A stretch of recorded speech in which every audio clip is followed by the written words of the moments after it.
Y'all got some bad kids, like bad kids. How y'all gonna be adults trying to raise kids if you can't raise yourself?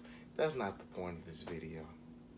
The point is, y'all kids bad as hell. Y'all need to get these kids under control, like now. Hell, like last week, last year. Cause I'm tired of dealing with your kids. Because your kids always get their way. I'm not gonna give them their way. I'm not their parents. It's not up to me. But y'all let them do all this other stuff. Cussing. And then y'all get mad at them when they don't listen to you. Because you didn't establish any type of disciplinarianship. That's on you. But that's what we're getting into today.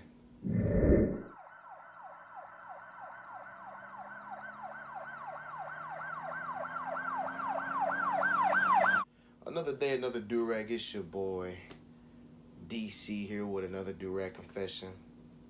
Today we're here to talk about your kids. Now, don't get me wrong. I love kids to a certain extent, you know. I have to change the diapers, feed them, clothe them. But in a sense, I still hold your kid, you know. I'll watch them. But these kids these days are totally different. Way different. These kids are bad as hell.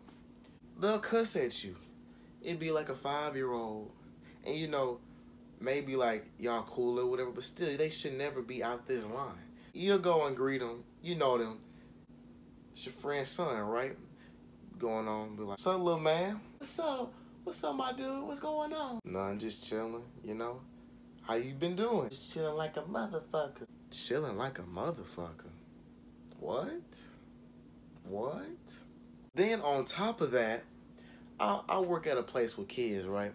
These kids are so bad, it hurts me. It's a big playground where I work at. You know, really, you're supposed to watch your kids or whatnot, right? So we get defiant kids. And then their parents look at me like I'm supposed to do something. I'm supposed to step in. No, this is your job. That's your kid. This is not a daycare center. We're here to make sure that they're not hurting themselves. For instance, there was a kid climbing up the slide. I told him, slide back down. That little kid looked at me and kept going up the slide. Now, me as an individual, what should I do? What should I do? Should I get mad? No, I shouldn't get mad. That's not my kid. But at the same time, too, when an authoritative person tells you what to do, you're supposed to listen, especially when you're a little kid. Now, for them to have their own mentality at 2 or 3 years old is ridiculous. I'll name another time. There's like these little swingy things, right? You know, I used to hang on them like he was George of the Jungle, swinging through. These kids taking them, swinging them, and hitting other kids. And you like, oh my God. Like, kid looked at me one time. I said, you better stop doing that. Did it. He looked at me. He's all right. Let it go. Turn my back. Here you go again. And swung it. And I was like, you gotta go. You gotta get out. And here's the thing though. I see why kids are so bad. Because parents let their kids do whatever they ever so please. Let's say this. Let's say at a baseball game or whatnot, food prices are ridiculously high, but you forgot to bring something. So you go out there and you're like, okay, you're gonna get one item, what you wanna get. He or she names 3 items, right? I told him you're only gonna get one. Okay, they have to be able to learn or to establish something, a sense of, you know, authority. Who has authority? I told you getting one thing. You're only going to get one thing. Parents these days are caving in to these kids. Look, kid keep crying and crying and crying. They end up getting the 3 things just to shut the kid up. Then what's funny is this generation behind me, oh, these kids something else. I'm telling you, they something else. They think they grown. They think they are grown. I tell you all the time about John Starks and his little brother. His little brother told me that John doesn't need a car no more because he's had 3. Now, he's only had 1 car, and that was that, whatever, of an accident. The little ungrateful dude talk about, I need a car. He has a car. His car's not working. But he acts like everything's supposed to be entitled to him. He feels like he's entitled to it. He feels like he's entitled to it. You're entitled to nothing. You're entitled to a life. You're entitled to go to school, and you're entitled to go home. You're entitled to some food because you're not yet of the legal age requirement. That's what you're entitled to. You're not entitled to have a vehicle because there's kids out here who don't even have vehicles that's grinding to get a vehicle. You're just thankful, blessed enough to have a vehicle. But that's just that with that situation. Now, another situation that I like to deal with little kids is they talk to you as if you're grown. Now, that's different from just cussing. Cussing, that's one thing. Another thing, they tell people what to do, and they do it.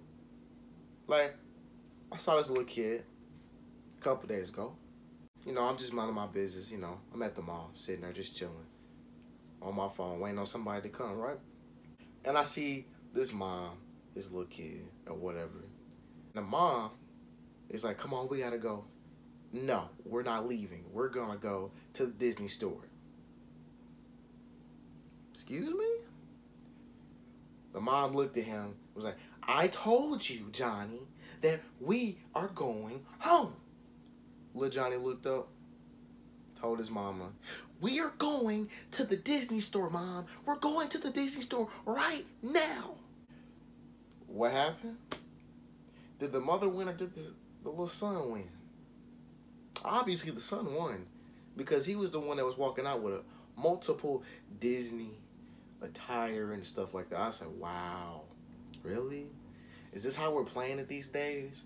We're letting the kids take control? And I understand, like, my generation of parents, you know, they don't want to be as strict, you know. But discipline is real. I used to get whooped with belts, combs, or remotes thrown, shoes thrown, all of that. That's normal for me. But these kids aren't getting anything done to them. They tell them, go on the timeout, Johnny. You know what Johnny do? Johnny go to timeout 5 minutes, 10 minutes, maybe 20 minutes. Then Johnny come right back out and do the same thing again. Now, I'm not saying that you have to lay your hands on your kids to get discipline, but there is a difference between discipline and non-discipline.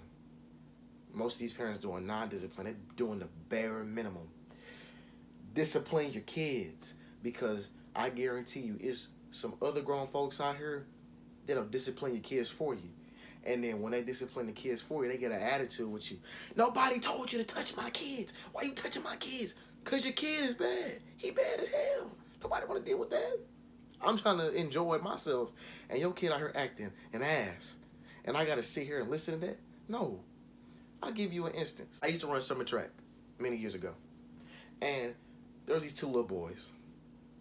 I'm going to call one Vince, and I'm going to call the other one Coleman. Now, Vince is just notorious for being bad, right?